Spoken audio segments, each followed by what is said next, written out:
keep moving on.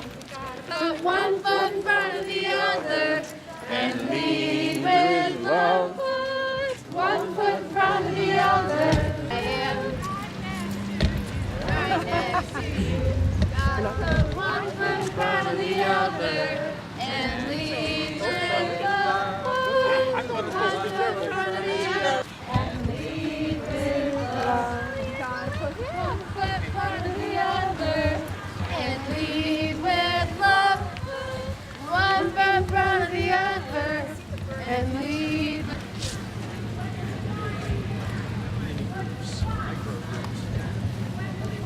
Now.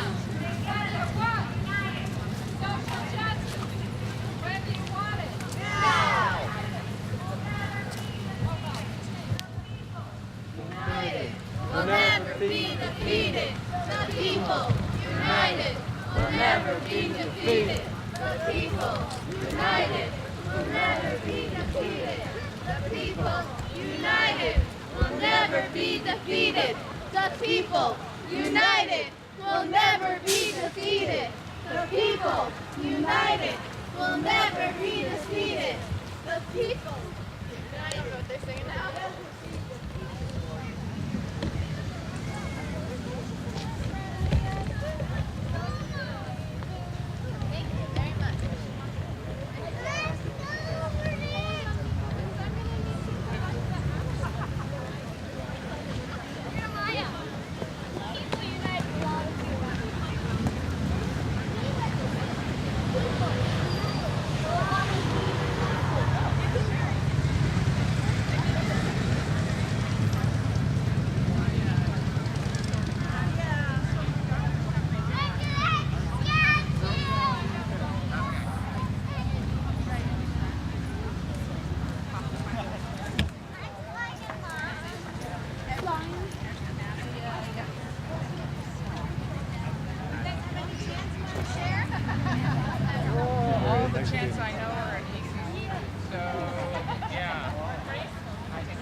Stake it into the ground so it can sit there and ripple the wind.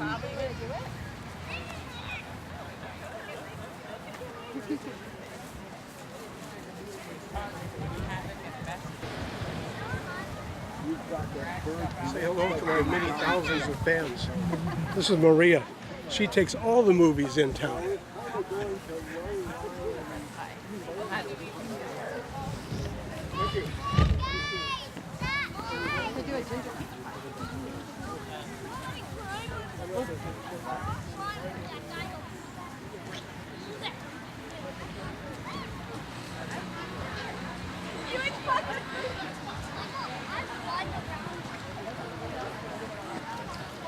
If you guys are hungry, we've got apples, we've got watermelon, some other things perhaps.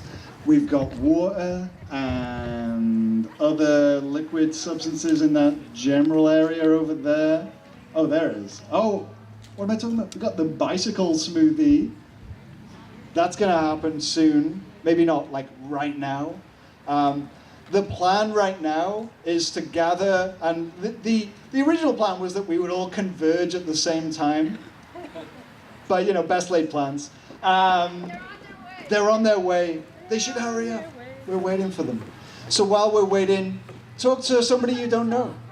How about a song, Laurel? How about a song indeed? And watch this cable hang. Yeah, yeah, you are more than welcome. All right, this is a great sing-along. It's what they call a zipper song. I'll give you a line and you zip those words right in. And it repeats a lot, so that helps. How am I doing okay on the mic? This is The Tide is Rising by Rabbi Shoshana Marina, I don't know, Friedman, and Yotam Schachter. I don't know these folks, but people down in the Boston area do know them because they grew up there. How cool is that? The tide is rising, too high. The tide is rising, and so are we. The tide is rising, and so are we. The tide is rising, and so are we. This is where we are called to be. This is where we are called to be. The sun is shining. The sun is shining, and so are we. The sun is shining, and so are we. The sun is shining, and so are we.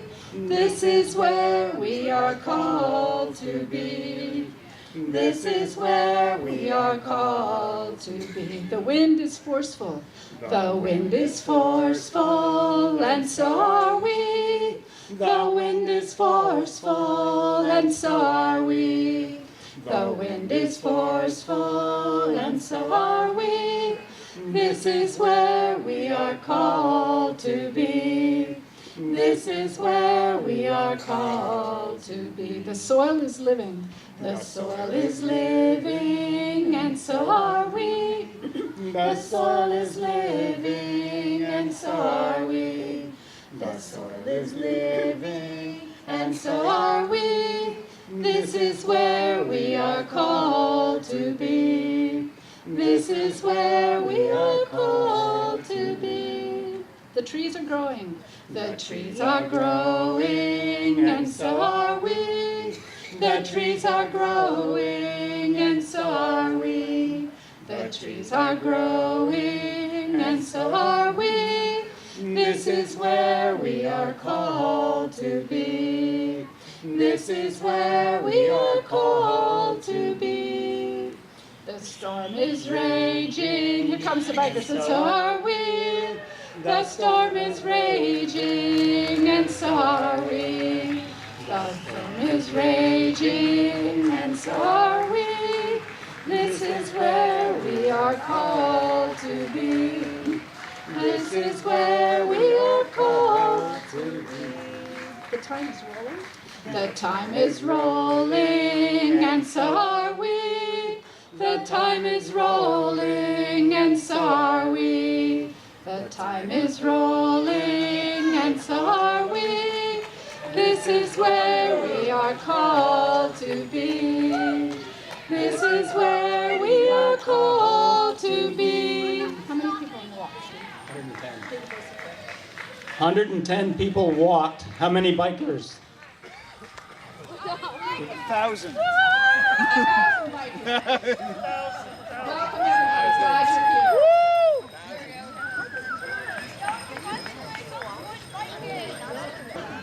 you're here.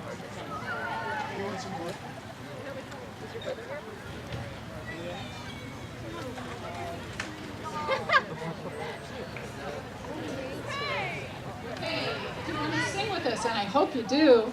We practiced Lead with Love, and the bikers haven't heard it yet. So walkers, join together and let's sing it. Hey guys, can you just make a quick announcement Yes. that all cargo bikes and interesting bikes, fascinating bikes, head over to the bike petting zoo. Okay, the bike petting zoo, if you came in on an interesting bike, full bike, a cargo bike, whatever, the petting zoo is over that way beyond the yellow and white striped tent. Okay. Let's see. You gotta put one foot in front of the other and lead with love. Put one foot in front of the other And lead with love. You gotta put one foot in front of the other and lead with love. Put one foot in front of the other and lead with love. Don't give up hope. Don't give up hope. Don't you despair. Don't you despair. Don't give up. Don't give up. Keep moving on. Keep moving on. You gotta put one foot in front of the other and lead with love. Put one foot in front of the other and lead with love. You gotta put one foot in front of the other and lead with love. Put one foot in front of the other and lead with love. Lift up your eyes. Lift up your eyes. Don't you despair. Don't you despair. Look up ahead. Look up ahead. The path is there. The path is there. You gotta put one foot in front of the other and lead with love. Put one foot in front of the other and lead with love. You gotta put one foot in front of the other and lead with love. Put one foot in front of the other and lead with love. I know you're scared. I know you're scared. I'm scared too. I'm scared too. But here I am. But here I am. Right next to you. Right next to you. You gotta put one foot in front of the other and lead with love. Put one foot in front of the other and lead with love. You gotta put one foot in front of the other and lead with love. Put one foot in front of the other and lead with love. And lead with love. And lead with love.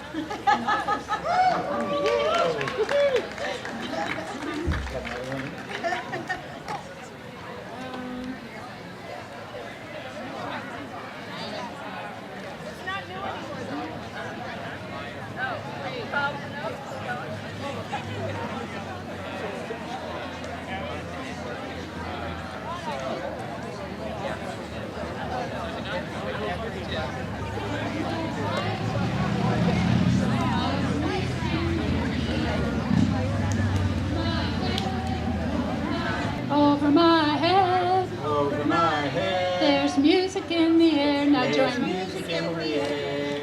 There must be hope somewhere. Over my head, Over my head. there's birdsong in the air. There's birds talking in the air. Over my head, Over my head. there's birdsong in the air. There's birdsong in the air. Over my head, Over my head. there's birdsong in the There's air. birdsong in the air. There must be hope somewhere. Over my head, Over my head. there's freedom in the air. There's freedom in the air. Over my head, Over my head. there's freedom in the There's air. freedom in the air. Over my head, Over my head. there's freedom in the air. Freedom in the air. There must be hope somewhere. I saw her over there.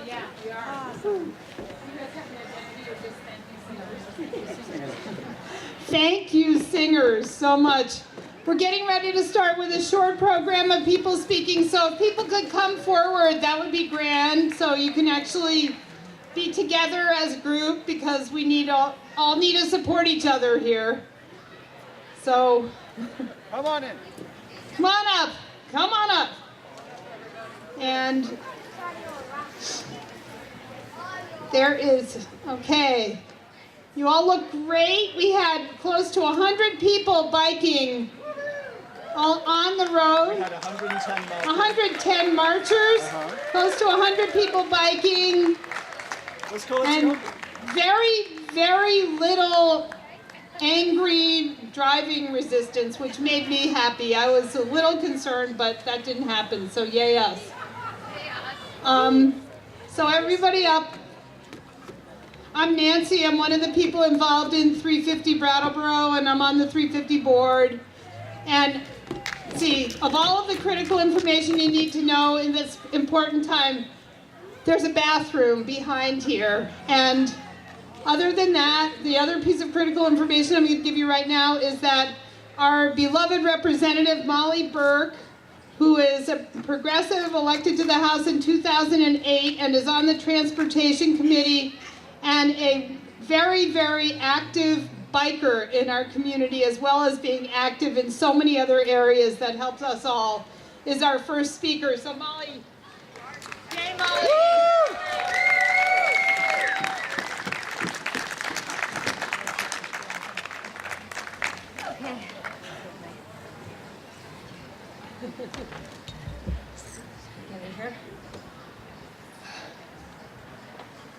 I've just ridden down from the farmers market. It was so exciting. So I want to thank everyone for inviting me to speak here today. I'm extremely honored to be here with such a reputable organization as 350.org and with such committed activists. It's a very exciting group. I've read, followed, and listened in person to Bill McKibben for quite a number of years. For a very long time, he was one of a few voices speaking out on this issue.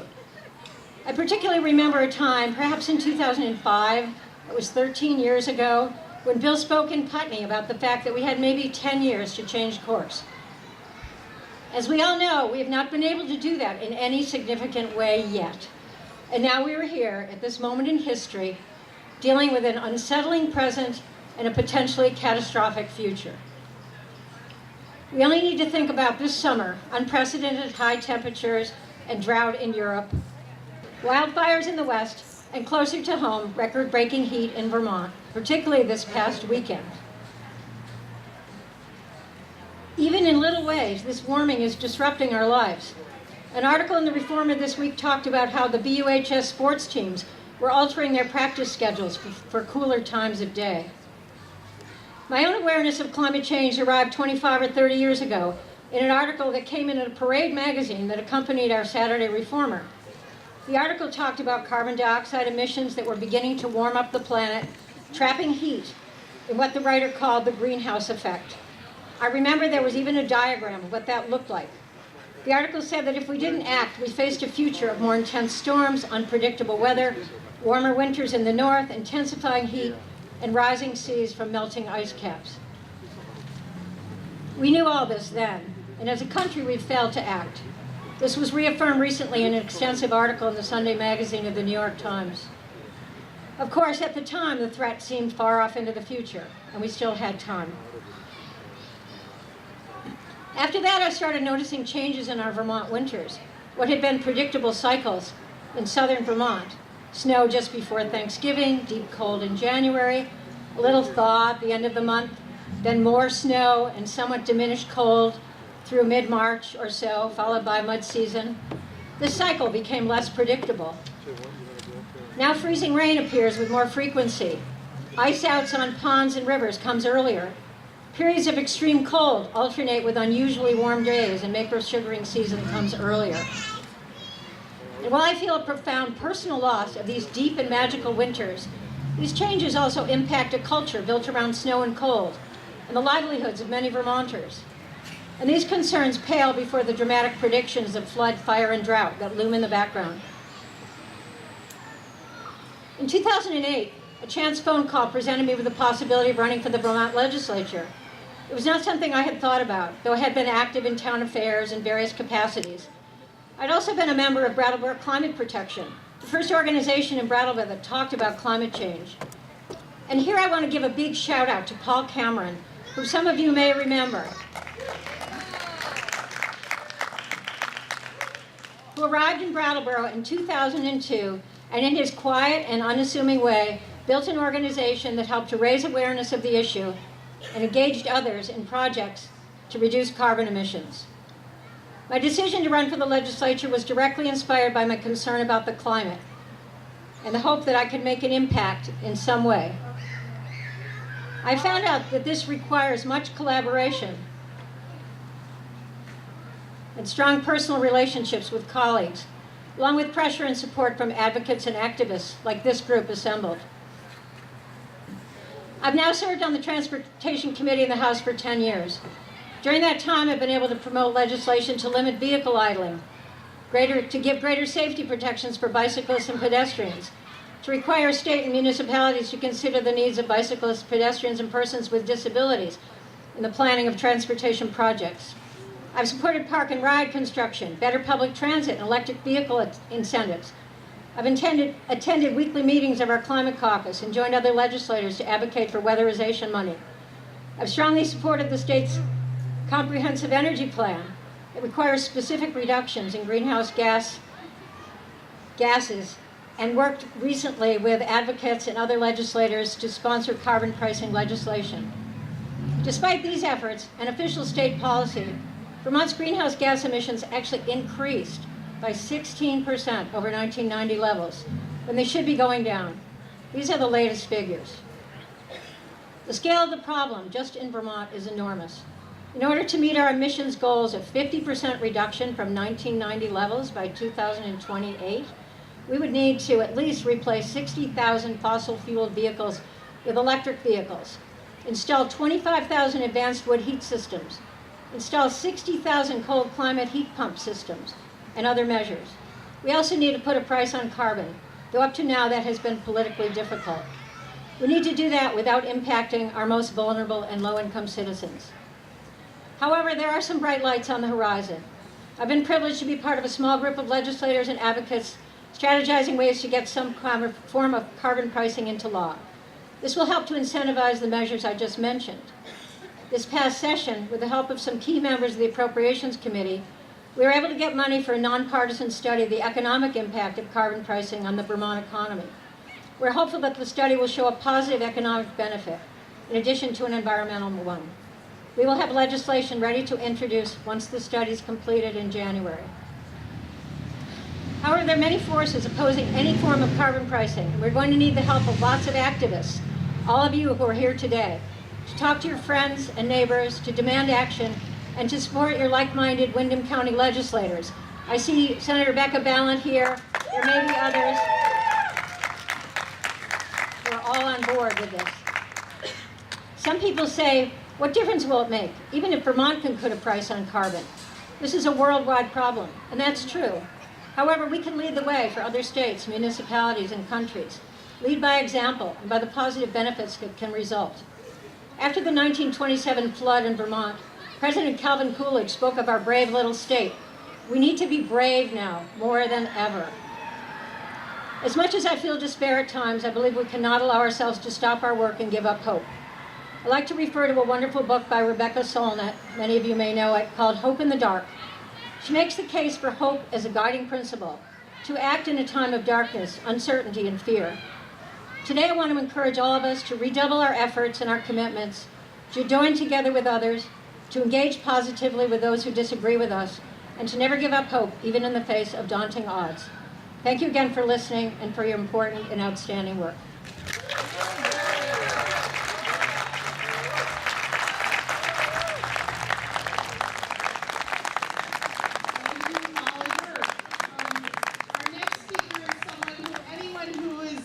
A lot of time on a bike in this community knows quite well. Dave Cohen, who's also on the leadership team of 350 Brattleboro, a member of the Brattleboro Coalition for Active Transportation, and the founder of VBike, and also just a really fun person to go biking with. Dave Cohen. Well, that was, talking about fun person to go riding with. It was so much fun riding with y'all. I mean, that was the largest gathering of activists riding bikes in Brattleboro's history. Yeah. And we rose for, what did we rise for? Climate justice! Yeah, all that stuff, yeah. So I want to thank 350 Brattleboro and all the support to pull this thing off. Really great to see so many people come out and chant and ride and smile. And it was really amazing watching the motorists not getting too antsy.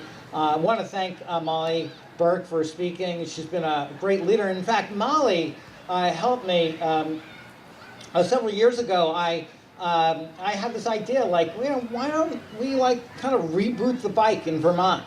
Make it like, we can carry our kids, we can carry cargo, we can really look at the design and technology and really look at that as a way to get around. And Molly took some talking points I had to Go Vermont, which is our state alternative transportation agency.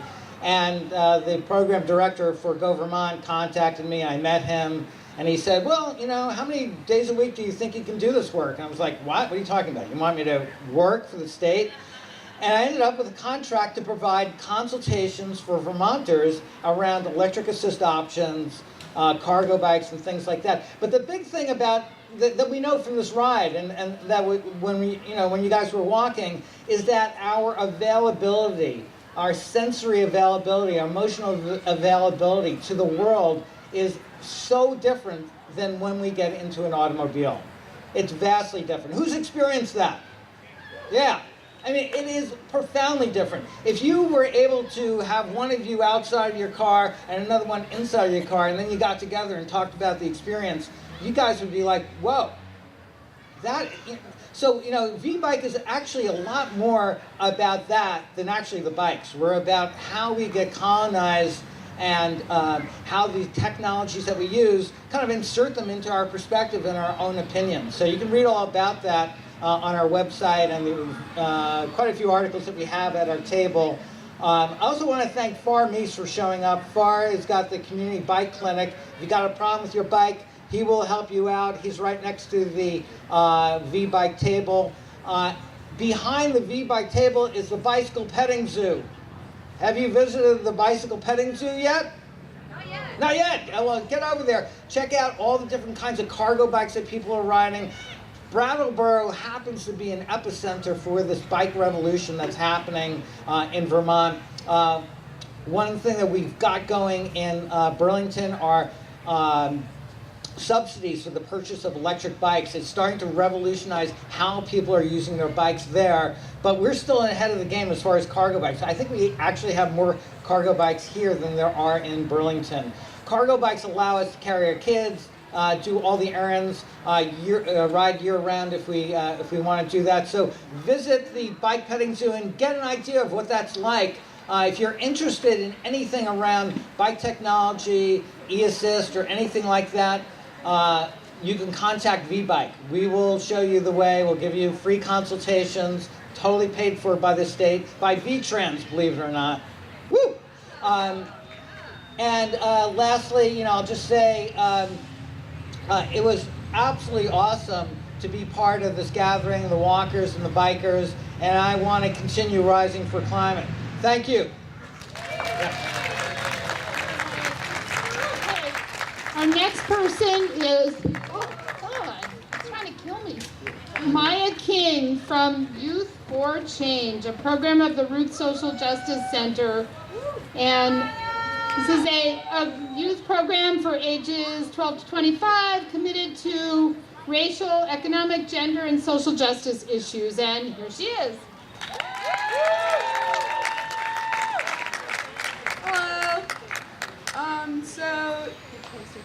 So yeah, I'm coming from Youth for Change, and we meet every first and third Monday from 5:30 to 8 at the Root Social Justice Center. So yeah, so we're the only creatures that work against the earth instead of with them, with the earth. We hurt and beat her down as a repayment for all the wonders she does for us, and we created what was labeled climate change because of our petty necessities. Although this has been said countless times, there needs to be a change, and that change is now. I wake up every morning. Yeah, I wake up every morning of my life. I want to wake up every morning of my life knowing I'm making a change that starts small. The amount of damage we have done cannot be reversed, but it can be changed. Let us change our climate for the better. The only time we should be able to see the air is when it is cold outside. By that, I'm of course referring to winter in Vermont, when there's snow on the ground for a few months. Well, hopefully, as long as it's not 72 degrees during the holidays again.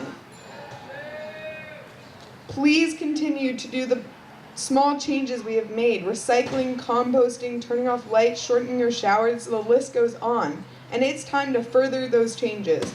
For example, through transportation, ride your bike, walk, carpool, go on the bus, drive less. Every time we drive, we use gasoline. We put poison into the beautiful air we breathe. And yes, maybe some of us drive Priuses, including myself. So of course that's saving gas, right? But think about the batteries that are made for those Priuses. Those are not good for the environment. They're ruining the environment. Sorry.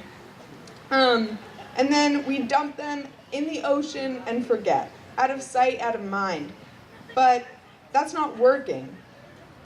I'm not asking you to feel guilty every time you drive somewhere. I'm just asking you to make a change, to give back to this beautiful earth we live on, because Climate change is not only affecting the Earth. Something we seem to forget is it affects us all as well. These changes are creating more problems surrounding classism and environmental racism. While the world is changing, so is the safety of where living situations are. In the sense, it's not safe to live by a trash burning company or places that now seem to flood a lot more than they used to. And they become less expensive, while the other places are now much more in rent every month, giving the perfect opportunity for upper class people to make an up-and-coming neighborhood. Pushing everyone out and into the neighborhoods next to trains that burn coal or rivers that flood and ruin the house. Please be mindful of where we are and how your actions affect that. I haven't gotten to meet a polar bear in my lifetime yet, and I'd like that opportunity. Thank you all for coming.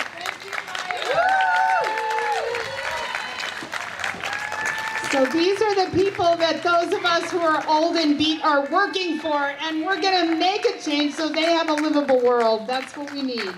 Okay, our next person speaking is Phoebe Gooding, a co-founder of 350 Brattleboro and former administrative assistant of Richard Institute. Oh, yeah. And now employed, I didn't know this, by Coming Clean, an organization committed to environmental health and justice. She's also the mother of 2 kids, ages 10 and 12, and we are very fortunate to be able to work with Phoebe, and here she is. Thank you. Thank you.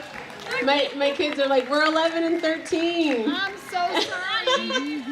And yes, I did work with Rich Earth Institute, and the porta potty where they're collecting your urine to turn into fertilizer for agriculture is right back here. So pee only in there, please. And now I currently work for Coming Clean, and I work as the program associate for the Environmental Justice Health Alliance. And you should check out their organization on their website at Coming Clean Inc. I got to give a shout out. Okay, so I want to say thank you, Maya, for that wonderful speech you gave. I want to say thank you all for coming here today. Can everybody hear me? Is this good? Okay, because I'm like in the mic, so that's good? Okay.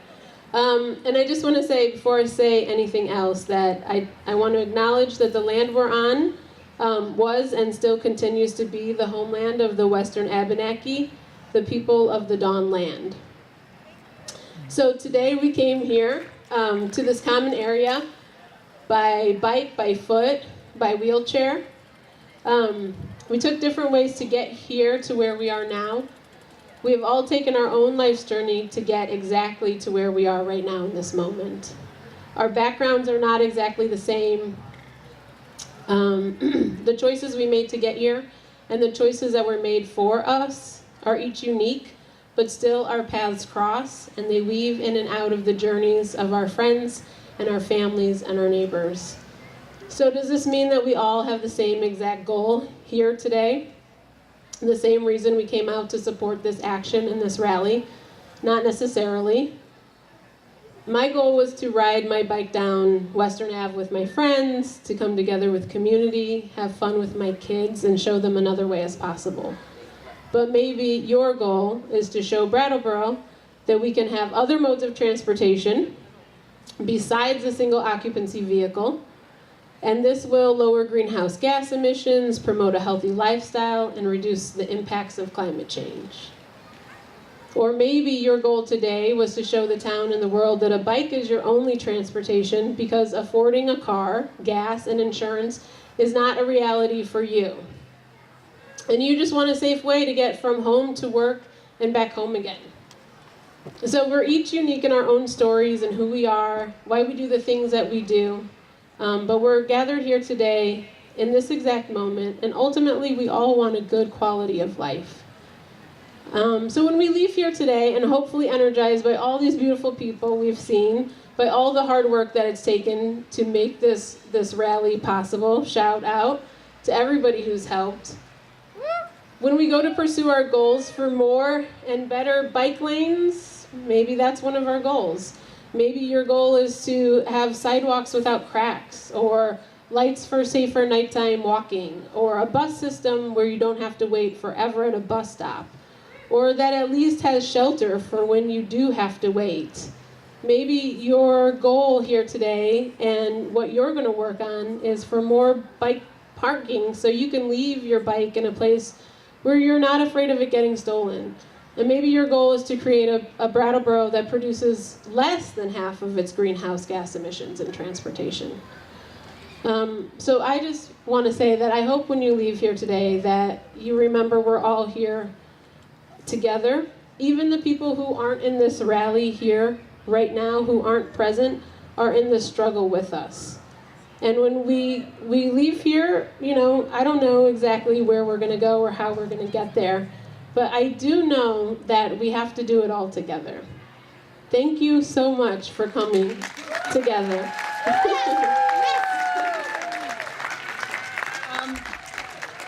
So before I introduce our last speakers, I just wanted to put in a plug for electric assist bikes.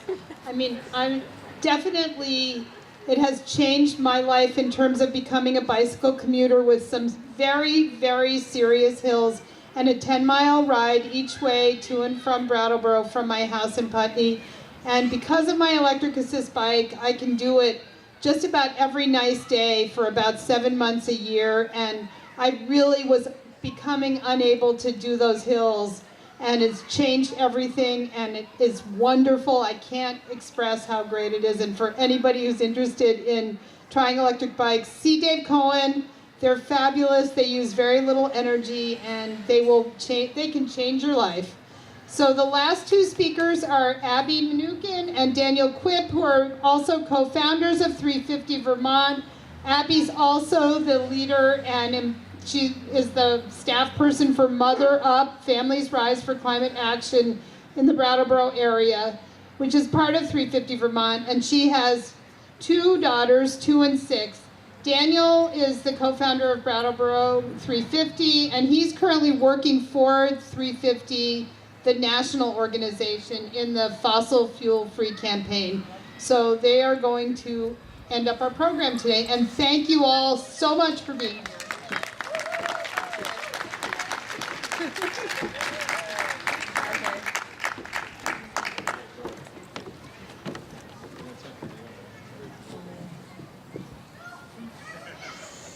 Thank you all so much for being here. I was part of that ride, and it was so awesome to see everybody out on the streets taking a lane.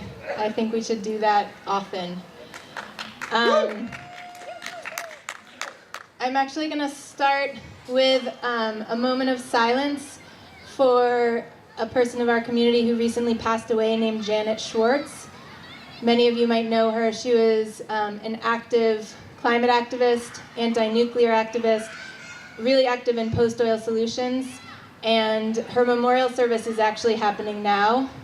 So otherwise, she and her loved ones would have been here with us today. So I'd like us to all have a moment of silence in her honor. Thank you. All right, so my name's Daniel. I am one of the co-founders of 350 Brattleboro, which is a local group of 350 Vermont, which is sort of like a statewide climate justice, climate action organization, which is loosely kind of affiliated with 350.org. Sometimes people ask me, like, what is the relationship? And they imagine that, like, Bill McKibben is standing on the top of a desk telling everybody what to do. And that's really not the case.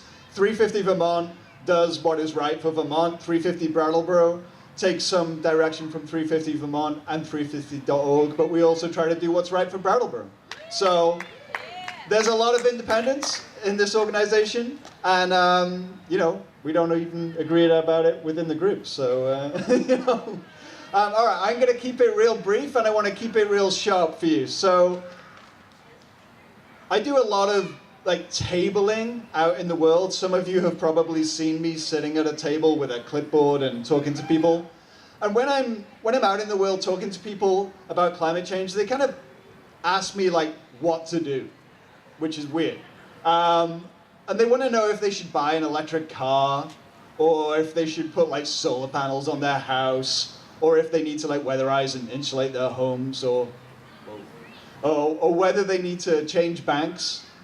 And, you know, like most of the folks that are here today, like they want to make changes in their life and they want to take responsibility for the problem of climate change. So I say to those people, yeah, sure. You know, if you can do those things, like go do those things. Like those are good things to do. But the problem with our current system is that buying your electric car and your solar panels doesn't really cut it until we can all do those things. Right, our current system, capitalism, teaches us that we need to like just take care of ourselves, and we should worry like that somebody's going to come and take our stuff. We should worry that there won't be enough. We should worry that like, you know, I'm not getting enough. And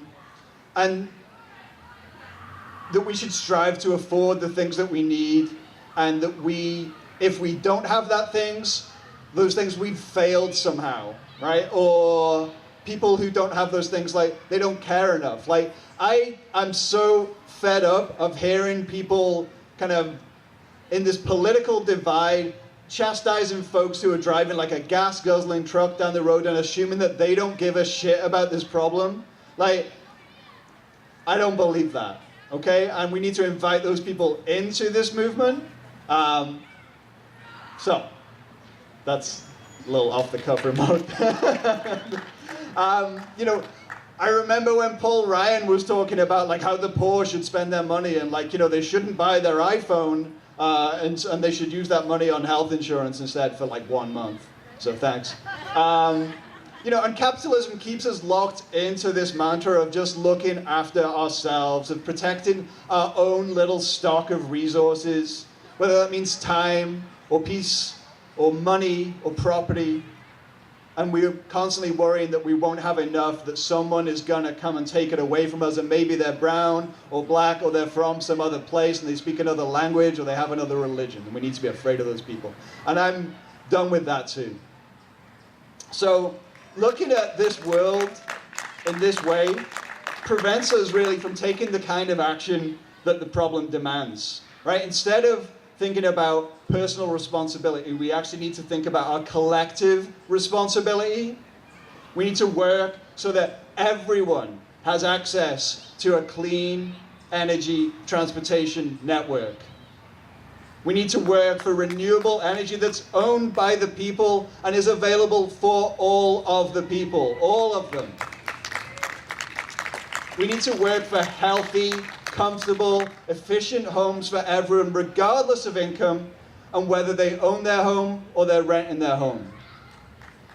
We need financial institutions that refuse to use our money to bankroll destructive fossil fuel projects.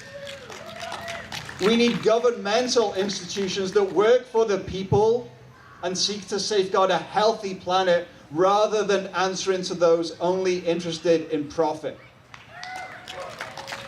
And to do all of this, we need to step out of our little bubbles, like we have today, and we need to commit to work together. So we can work together to take down the fossil fuel industry. They're not our friends. They are not on the same team as us. They do not give a hoot. Okay? We can work together to elect leaders who say no to fossil fuel money. And yes, to climate action that matches the scale of the crisis rather than half measures, empty words, empty gestures. We can work together to build villages, towns, cities that are free of pollution, that protect our right to clean air and clean water, and that steward the land and the soil for generations yet to come. So today, as we gather to rise for climate, jobs, and justice, it's my hope that you're going to take whatever energy you're getting from this and channel it towards our collective problem. Let us work together for justice. Let's work together for the only home we have in this universe. And let us commit to each other here and now, and let us commit to those generations that will follow us. Thank you.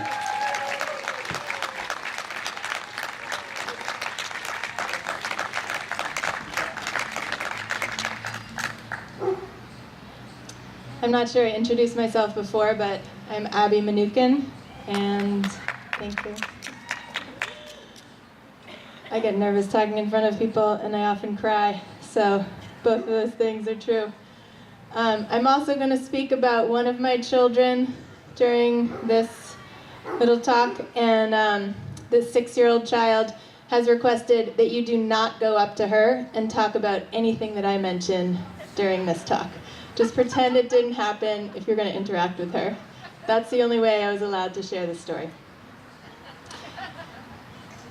Climate change affects all of us, but it doesn't affect all of us equally. Often the people most impacted by climate change, island nations, women of color, future generations, are among those who have contributed least to its leading causes, including the burning of fossil fuels. I witnessed this at Standing Rock, where indigenous rights and sacred lands were trampled to pave way for the Dakota Access Pipeline, jeopardizing access to clean water for millions of people and other species. I witnessed this in the grasslands of northern Pennsylvania, where fracking wells are disproportionately located in poor rural areas, where families' water has become contaminated, undrinkable, and sometimes has even caught on fire. I witnessed this here in Windham County during Tropical Storm Irene, when hundreds of people living in mobile home parks were displaced, many of them who are still working on rebuilding and recovery. As a parent of 2 young children, our changing climate can provoke anxiety, fear, and even a sense of hopelessness. After all, this is about the future of life on Earth. But last month, while I was on Cape Cod with my family, I experienced my own version of the starfish story. Some of you have heard this already. We were at the beach for a picnic dinner when we noticed thousands of small fish. They were in the shallow water and then washing onto shore, flailing in the sand and dying. I wondered why. My 6-year-old child wanted to save them, carrying shell and arm and bucket loads back into the sea. There are too many, I despaired. We can't save them all. But we can try to save as many as we can, she implored, racing back and forth with urgency, collecting all she could carry. What could I do but join her? In her book, Emergent Strategy, if you haven't read it yet, please read it. I talk about it a lot, but I love it. It's amazing. It's here.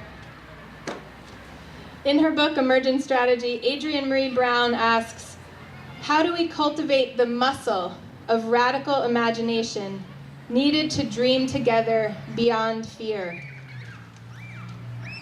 Those answers can only be discovered together, collectively, in community, as we're doing today. No one of us has those answers alone.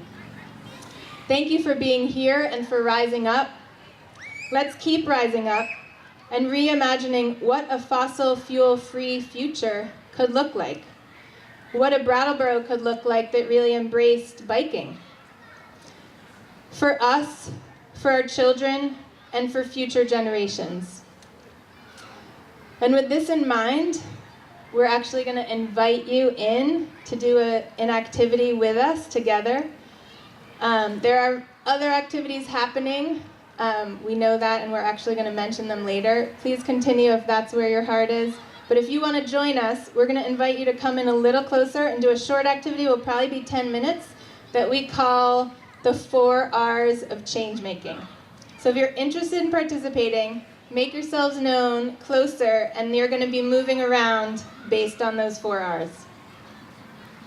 And if you're not interested in participating, that's all right. You know, we know that this isn't for everybody. There are tables over there. I can see the Root Social Justice Center. Those fine folks. I can see Brattleboro Solidarity. I can see face painting for all people with faces. I can see Kids Place with some flower arranging. I can see stenciling going on over there. Who do I see over there? I see Doug with a big sign. I see ice cream from Deerfield, Massachusetts, and other things. But we would love it if maybe like 20 people would commit to running this little 10-minute activity with us. We're not going to do it on the microphone. We're going to do it right down here. It's going to be fine. So come on in. Come and join us. Yeah. Abby just asked me if we should do any thank yous. It's always a good idea to do thank yous, right? So like thank you to everyone that made this happen. This is not one person's project. This is a team effort. So thank you to the Bellows Falls Community Bike Project for their smoothie. Thank you to Dave Cohen, Farm East, and everyone else who put together the bike stuff over there. Thank you to Abby. Thank you to Daniel. Thank you to Maria. Thank you to Post Rail Solutions who funded the Peace Cycling Porta Potty. Thank you to 350.org who funded a lot of other things here. If you are inspired to give anything to cover the rest of it, there are a couple donation jars sprinkled around.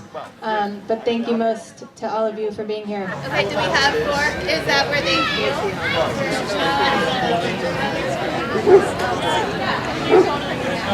Yeah. So, do you want to play? Awesome. Thanks for doing this. So, has anybody ever done this before? Nope. Cool. Well, if you have done it before, you probably would know you had done it. Right. But, so this is called the 4 R's, which is put out by, I think, the Spirit of Transformation. I'm not sure where the group is from. But we call it the 4 R's of change making. And the background of it is that sometimes even within the movement, we point fingers at each other and we're like, where were you for that rally? You should have been there. Or why are you doing this kind of work? I don't think it's helpful and you should really be doing this instead of that. And this activity really is, the goal of it is to see that all of it is really important and necessary, and that in order to change the system on the scale that needs to be changed, it has to be changed in all of those ways. So these are 4 R's that we're using to represent 4 main ways that change happens. Not limited to those 4 ways, but those 4 R's represent, over here we'll start with reform, where Daniel Quip is. So reform is, we have a current system, some number of us may think it's broken, and maybe even needs to be dismantled, but there's still value in reforming it. So working within the system we have to make changes that reform it. So examples of those are a lot of the legislative changes that we push for within our political system, which might even include putting a tax on, putting a price on carbon pollution. And some of the work that we do locally, even with the select board, to reform the system that we have. Moving around our circle, we have resist, which is still acknowledging we're working within a system, but resisting that system. So sometimes that means civil disobedience.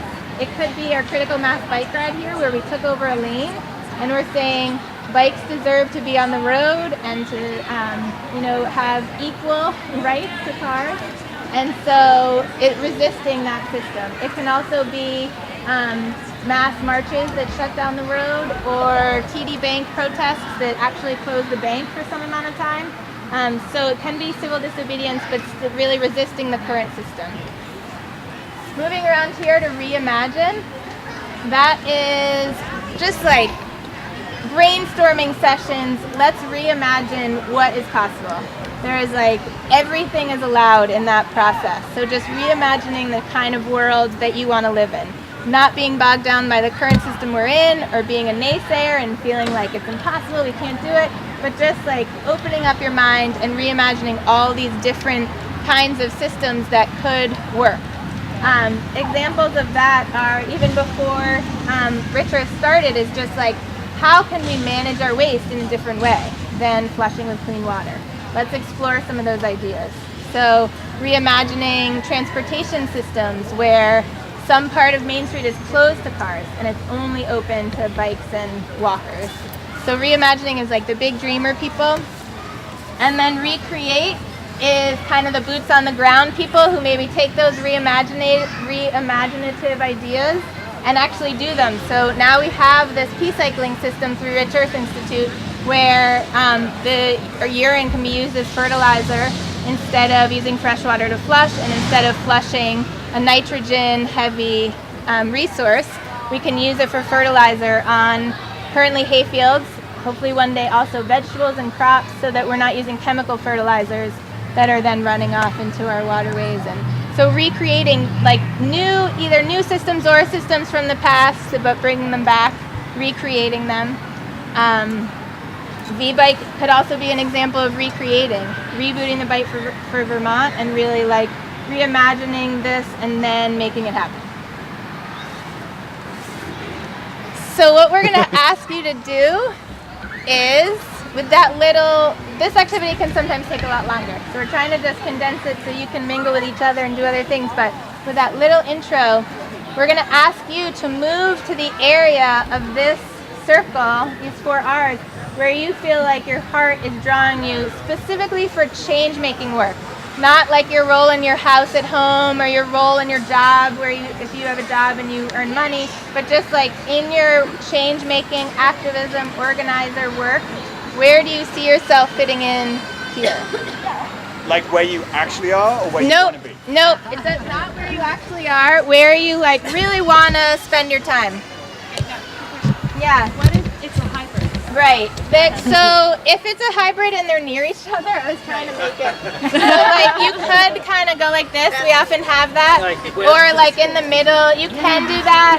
But ideally you're going to be in a group because you're going to talk for a little bit with those people. And we're not going to hold you to this. So in your life, you can do all of it. You can do any of it. It's totally great. Yeah. Other questions? We're staying. Oh, yeah, so are we lazy? I feel like I want to write this. Oh my God. I hope I didn't shame reform work. There's nothing wrong with reform. I'm a resisting reformer. So spend like a couple minutes chatting with your group about why you're there, what kinds of work you're really interested in doing, and then we're going to come back together to share out. I might go to Right now. I've pretty much given up on DC, but we still keep shooting little torpedoes into the Energy Committee to embarrass Murkowski, to make her think I'm crazy enough to sue her and her staff for dereliction of duty or something. I don't know what else to do. We need to, with Republicans doing not what they're doing, we somehow need to come over here and resist with the necessity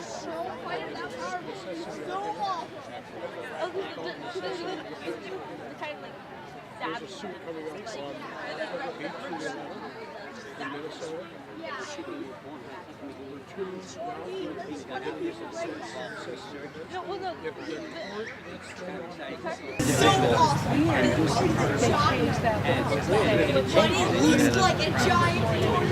We had an event yesterday, handing out salad and wood. Having people see what you can do with salad. I never ate from it as a kid. The legislature, now they won't let us do that the next time they're around. I mean, I remember Get one picture and then I'm not going to make you stay in this group forever.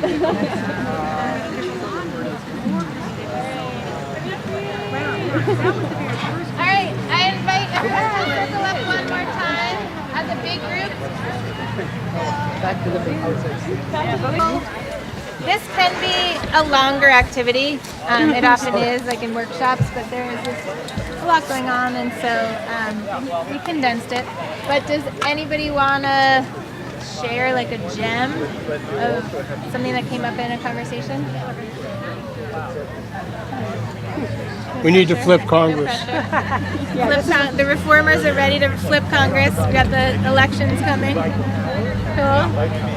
I just want to share that I thought this was really awesome because, you know, I work by myself a lot, and sometimes I feel like, you know, really isolated and like alone with my attempts for reimagining and reform and resisting and recreating. But like this whole event is really awesome, and I just thought my group was great. Like, we connected really quickly, and it just gives me a lot of hope. Yeah, I'd say there were many goals, but one goal was so that we can honor the role that all of us play, and the fact that, you know, they're different roles, but they all have value. But another goal is that you meet with like-minded people, and maybe you make a connection, and you have an idea, and you're like, let's get together again and talk about this thing that we were talking about quickly. Yeah, we're gonna do that. So it doesn't have to end here. I hope it doesn't end here. And so meeting with it can be really re-inspiring, rejuvenating, just to be with a small group of people who share some interests and motivation.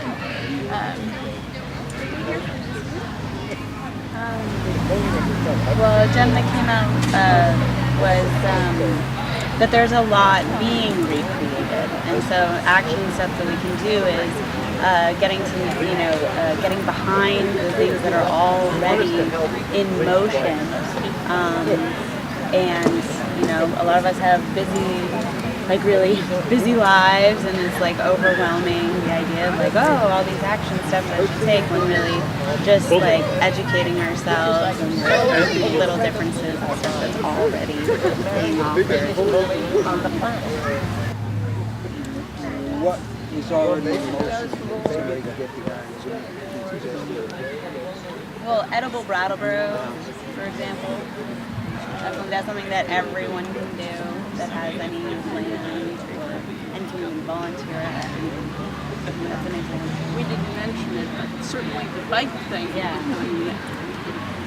Many of us joined that. Joined what?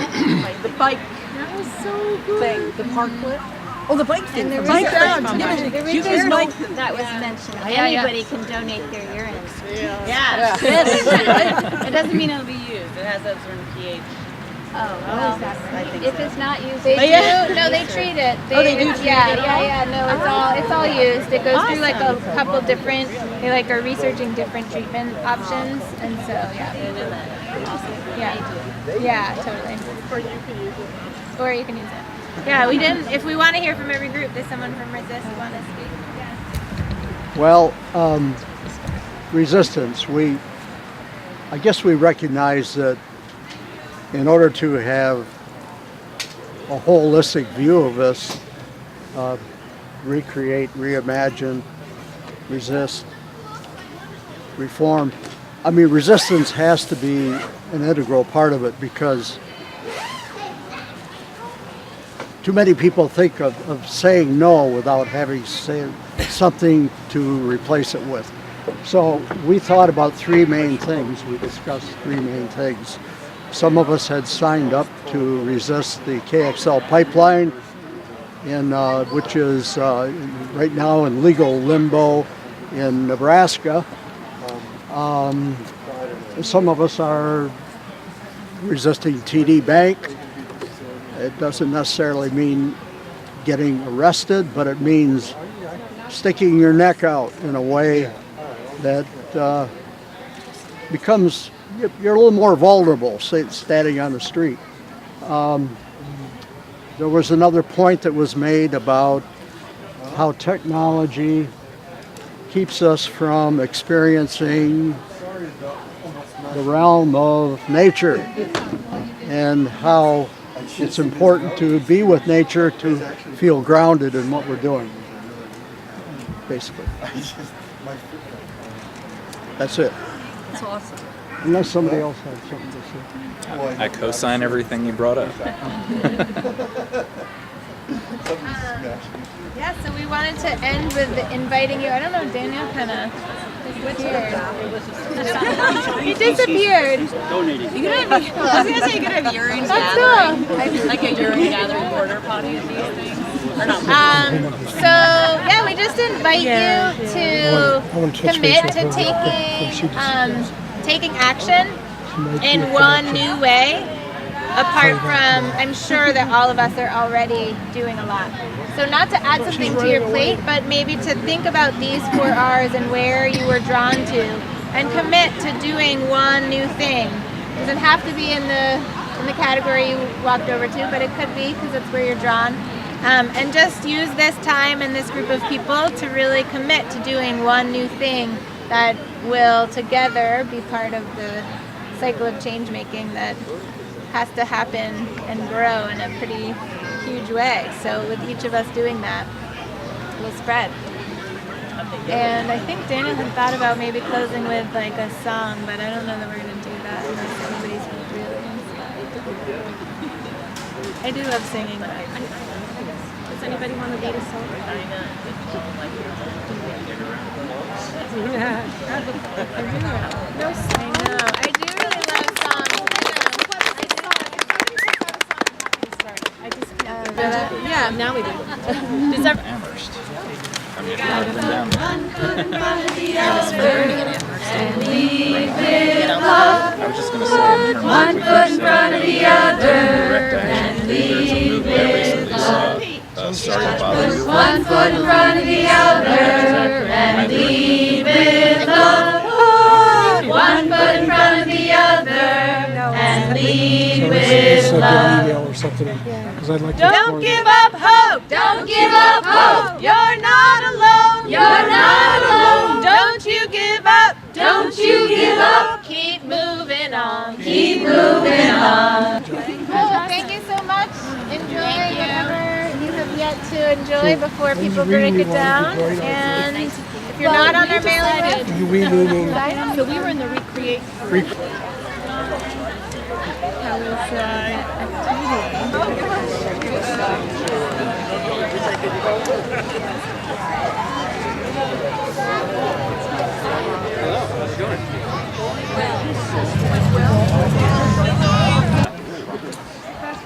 Yummy. You like those? Well, we were going to run out and see a friend of ours.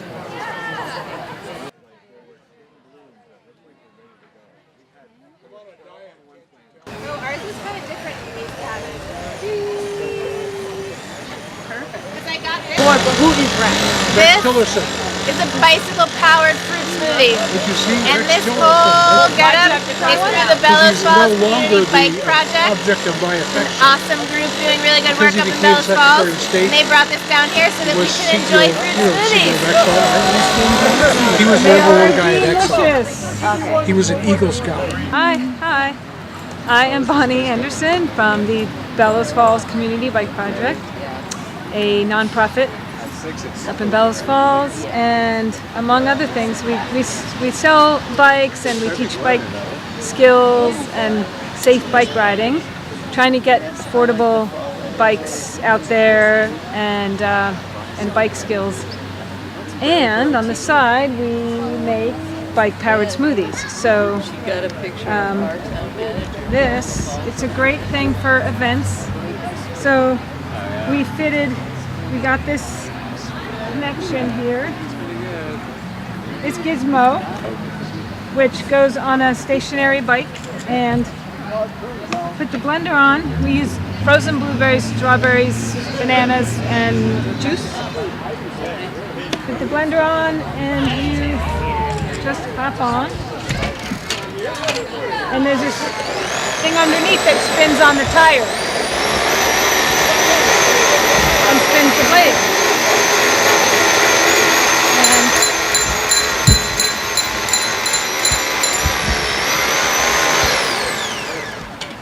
So you end up with delicious smoothies.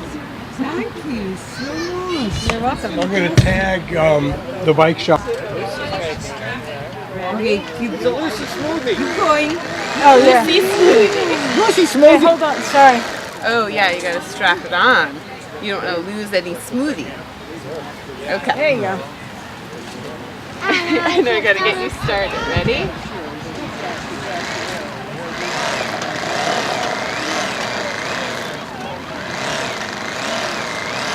What do you think, April?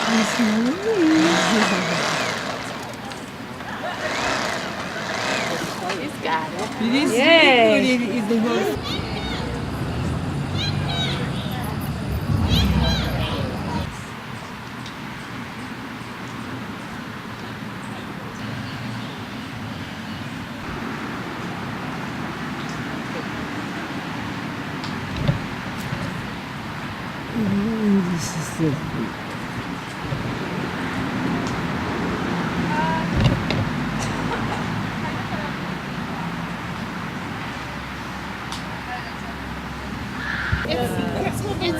It's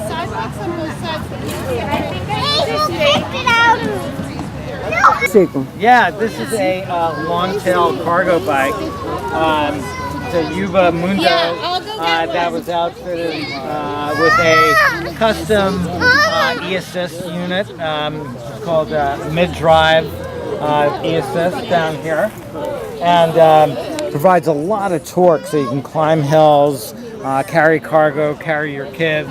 Long-tail cargo bikes are great for carrying kids. There's even handholds over here, handlebars kids can hold on to, and a little place for younger kids to put their feet up on. This one actually also has a trailer attached to it, so you can carry even additional cargo. I've used it for going camping. And there's a battery pack on the cargo bike. That's the for the e-assist. A huge basket that can carry upwards of 70 pounds. It really replaces a car for local transportation. Talk to me about that. The trailer? Yeah, the trailer is it's a kind of repurposed trailer. Originally it was for carrying children, but I changed it into a cargo trailer. And it's a great addition if you need to carry more cargo, go shopping, whatever. Yeah, I can carry another like 150 pounds in that. The whole setup could potentially carry upwards of like 400 to 500 pounds of cargo. And so you got a cargo bike with a trailer. When I first started this whole thing, people would say, hey, nice contraption with a doohickey on it. But now people are starting to say cargo bike. Oh, you have an electric assist. So it's people already got the terminology, they got the language, and now they're starting to ride them. And so it's going to really change. It's really changing Brattleboro and the way that we think about bicycle transportation. Thank you. I'll send to you.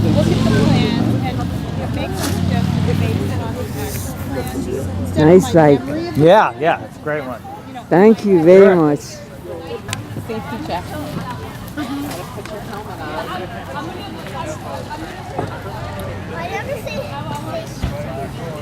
Let's remind you.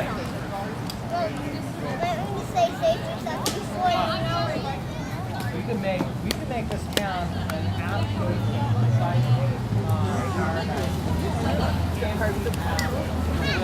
Got it? All right, here we go. One foot in front of the other and lead with love. I was just going to say, one foot in front of the other and lead with love. One foot in front of the other and lead with love. One foot in front of the other and lead with love. Don't give up hope. Don't give up hope. You're not alone. You're not alone. Don't you give up. Don't you give up. Keep moving on. Keep moving on. You gotta put one foot in front of the other and lead with love. One foot in front of the other and lead with love. You gotta put one foot in front of the other and lead with love. One foot in front of the other and lead with love. Lift up your eyes. Lift up your eyes. Don't you despair. Don't you despair. Look up ahead. Look up ahead. The path is there. The path is there. You gotta put one foot in front of the other and lead with love. One foot in front of the other and lead with love. You gotta put one foot in front of the other and lead with love. One foot in front of the other and lead with love. I know you're scared. I know you're scared. And I'm scared too. And I'm scared too. But here I am. But here I am. Right next to you. Right next to you. You gotta put one foot in front of the other and lead with love. One foot in front of the other and lead with love. You gotta put one foot in front of the other and lead with love. One foot in front of the other and